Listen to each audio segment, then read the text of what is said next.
72 ਸਾਲ ਫੇਲ ਹੀ ਹੋਏ ਹੋ।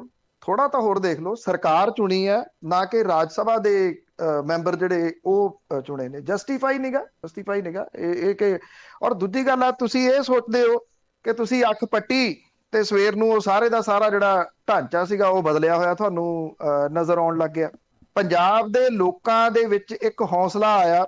ਤੁਸੀਂ ਲੋਕ ਸੀਗੇ ਜਿਹੜੇ ਸਾਰੇ ਬੋਲਦੇ ਸੀ ਇਹ ਤਾਂ ਅਧੀਏ ਦੇ ਉੱਤੇ ਵਿਕ ਜਾਂਦੇ, ਇਹ ਪਊਏ ਤੇ ਵਿਕ ਜਾਂਦੇ ਨੇ। ਇੱਥੇ ਹੀ ਕਾਲਸ ਕਰਨ ਵਾਲੇ ਕਹਿੰਦੇ ਸੀ ਵੀ ਤੁਸੀਂ ਐਵੇਂ ਭਕਾਈ ਮਾਰੀ ਜਾਂਦੇ ਹੋ, ਇੱਥੇ ਕੁਝ ਨਹੀਂ ਬਦਲਣਾ, ਛੱਡ ਦਿਓ, ਇਹਨਾਂ ਦੇ ਵਾਸਤੇ ਨਾ ਬੋਲੋ। ਬੋਲਦੇ ਰਹੇ ਨਾ, ਪੱਥਰ ਦੇ ਉੱਤੇ ਪਾਣੀ ਪਾਉਂਦੇ ਰਹੇ, ਪੱਥਰ ਪਿਘਲਿਆ।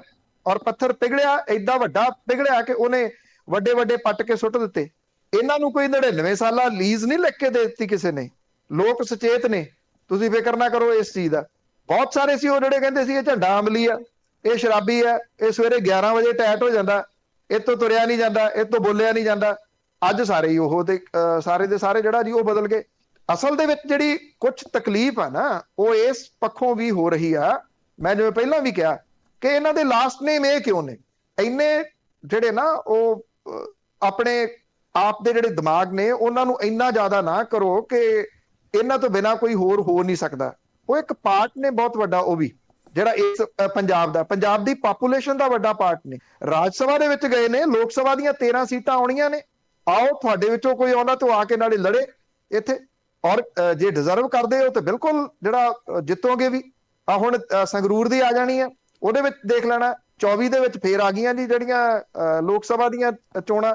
ਪੰਜਾਬ ਦੇ ਲੋਕਾਂ ਨੇ ਫੈਸਲਾ ਕਰਨਾ, ਵੋਟਰਾਂ ਨੂੰ ਜਿਹੜਾ ਉਹ ਫੈਸਲਾ ਕਰਨ ਦਿਓ। ਬਿਹਤਰ ਇਹੀ ਆ। ਇੱਕ ਵਾਰੀ ਜਿਹੜਾ ਉਹ ਬਹੁਤ ਸਾਰਾ ਜ਼ੋਰ ਤੁਸੀਂ ਵੀ ਲਾਇਆ, ਇਮਾਨਦਾਰੀ ਦੇ ਨਾਲ ਲਾਇਆ ਸੀਗਾ ਪਿਛਲੀ ਵਾਰੀ, ਉਹਦੇ ਵਿੱਚ ਇਮਾਨਦਾਰੀ ਦੀ ਕੋਈ ਘਾਟ ਨਹੀਂ ਸੀਗੀ। ਪਰ ਉਸ ਤੋਂ ਬਾਅਦ ਕਿੰਨੀਆਂ ਗਾਲਾਂ ਕੱਢੀਆਂ ਉਹ ਵੀ ਤਾਂ ਯਾਦ ਹੈ ਨਾ। ਟੋਟਲ ਨਹੀਂ, ਮੈਂ ਨਹੀਂ ਕਹਿੰਦਾ ਤੁਸੀਂ ਕੱਢੀਆਂ ਨੇ, ਜਿੰਨੀਆਂ ਕੋ ਭਗਵੰਤ ਮਾਨ ਨੂੰ ਗਾਲਾਂ ਪੈਂਦੀਆਂ ਰਹੀਆਂ 20-25% ਤਾਂ ਮੈਨੂੰ ਉਹ ਝੁੰਗੇ ਦੇ ਵਿੱਚ ਜਿਹੜੀਆਂ ਉਹ ਕੱਢਦੇ ਰਹੇ। ਉਹ ਕਿਹੜੇ ਆਈਟੀ ਵਿੰਗ ਸੀਗੇ ਜੀ?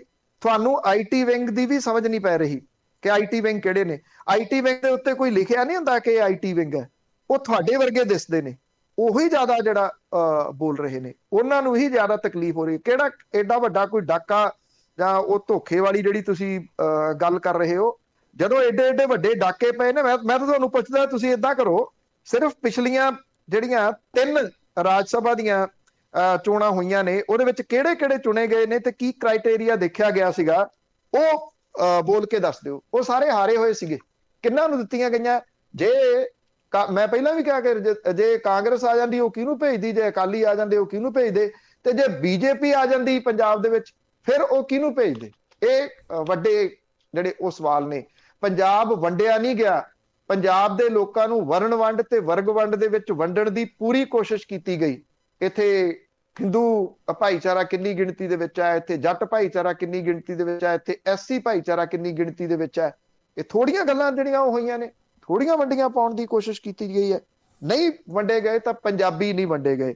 ਸੋ ਕਿਰਪਾ ਕਰਕੇ ਪੰਜਾਬ ਨੂੰ ਜੇ ਇੱਕ ਜਿਹੜਾ ਪ੍ਰਸ਼ਾਸਨ ਚੰਗਾ ਮਿਲਣ ਦੀ ਆਸ ਬੱਝੀ ਆ ਤੇ ਉਹਦੇ ਵਾਸਤੇ ਘੱਟੋ ਘੱਟ ਹੌਸਲਾ ਕਰ ਲਓ। 1 ਸਾਲ ਦੇ ਵਾਸਤੇ ਹੌਸਲਾ ਕਰ ਲਓ। ਉਸ ਤੋਂ ਬਾਅਦ ਬੋਲਣਾ ਅਸੀਂ ਬੋਲਾਂਗੇ, ਨਾ ਬੋਲਾਂਗੇ ਤਾਂ ਫਿਰ ਕਹਿਣਾ। ਜੀ ਅਗਲੇ ਕਾਲਰ ਨੇ ਕੈਨੇਡਾ ਤੋਂ ਰਘਵੀਰ ਸਿੰਘ।